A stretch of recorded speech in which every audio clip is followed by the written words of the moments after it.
Top of mind atau hal yang pertama kali orang pikirkan bagi orang yang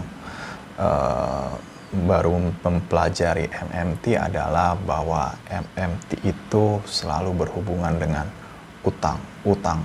Dan utang itu selalu dikonotasikan negatif. Padahal uang adalah utang.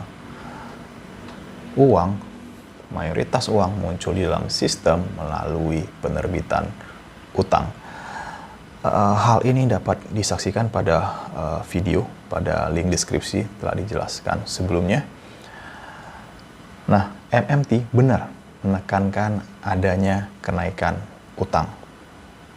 Namun yang sering orang tidak pahami, utang yang dimaksud adalah utang dalam mata uang domestik, bukan utang luar negeri dalam mata uang asing. Mengapa dalam mata uang domestik? Karena suatu negara tidak mungkin bangkrut apabila memiliki utang dalam mata uang domestik. MMT berargumen bahwa negara tersebut, negara yang memiliki sovereign currency atau berdaulat secara moneter, dapat menciptakan uang dalam mata uang domestik tanpa batas, sehingga pemerintah tidak mungkin gagal bayar dalam utang mata uang domestik. Hal ini berbeda dengan kita, individu. Kita bisa gagal bayar ketika kita memiliki utang, kita tidak memiliki cukup pendapatan atau kas, maka kita bisa gagal bayar. Atau misalnya perusahaan, ketika dia memiliki utang dan pendapatannya anjlok, dia berpotensi gagal bayar. Nah, uang ini tidaklah terbatas. Mata uang domestik tidak terbatas. Sovereign currency tidak terbatas. Karena uang itu diciptakan dari ketiadaan. Tidak ada raw materialnya. Bahan mentah tidak ada untuk menciptakan uang. Ini berbeda misalnya dengan contohnya, misalnya dengan semen. Semen itu bahan baku utamanya adalah batu kapur. Nah, ketika batu kapur itu tidak ada, maka semen tidak ada. Nah, semen juga membutuhkan proses produksi yang cukup lama. Nah, ini berbeda dengan uang. Para ekonom mengatakan bahwa uang hanya diciptakan melalui keystrokes atau tombol. Hanya tinggal menekan tombol, maka uang tercipta. Nah, bagaimana uang tersebut diciptakan di dalam MMT? Yaitu melalui kerjasama antara pemerintah dan juga bank sentral. Jadi ketika pemerintah menaikkan defisit, menaikkan utang yang tujuannya untuk katakanlah mengurangi pengangguran, mencapai full employment gitu ya.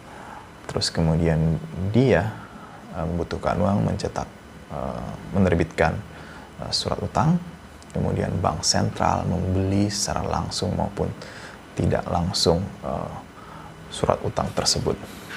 Nah, bagaimana apabila menerbitkan utang dalam mata uang asing, misalnya dolar? Nah, suatu negara itu tidak bisa menerbitkan mata uang asing, mencetak mata uang asing. Misalnya Indonesia, ketika dia berutang dolar, dia tidak bisa menciptakan dolar. Satu-satunya cara adalah kita harus mendapatkan dolar misalnya dari luar negeri. Terutama pendapatan dolar ini berasal dari ekspor. Ketika kita ekspor, kita akan menerima pendapatannya dalam bentuk mata uang dolar. Dari sini dipakai untuk membayar utang dolar. Nah, inilah yang terjadi di negara Venezuela. Venezuela itu default atau gagal bayar dalam mata uang asing. Utang mata uang asing. Kenapa? Karena pendapatan dolar daripada Venezuela itu mengalami pemburukan akibat pemburukan ekspor seiring dengan krisis pendapatan minyak di negara tersebut. Negara Venezuela adalah negara yang sangat tergantung dengan pendapatan dari ekspor minyak. Saya sering mendengar pernyataan yang mengatakan bahwa mengapa kita tidak meminjam ke luar negeri saja? Kan di luar negeri itu bunganya rendah. Misalnya kita meminjam dolar, bunganya rendah, mungkin di bawah 4%. Sementara di Indonesia bunganya katakanlah 9-10%.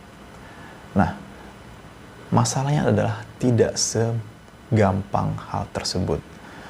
Ketika kita meminjam dalam mata uang dolar, maka kita juga harus memastikan bahwa kita memiliki pendapatan dolar ke depan, terutama melalui ekspor yang cukup.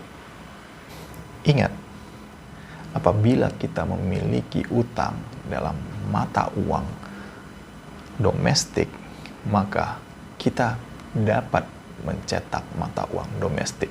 Tetapi apabila kita memiliki utang dalam mata uang asing, kita tidak dapat mencetak mata uang asing. Salam berpikir ulang.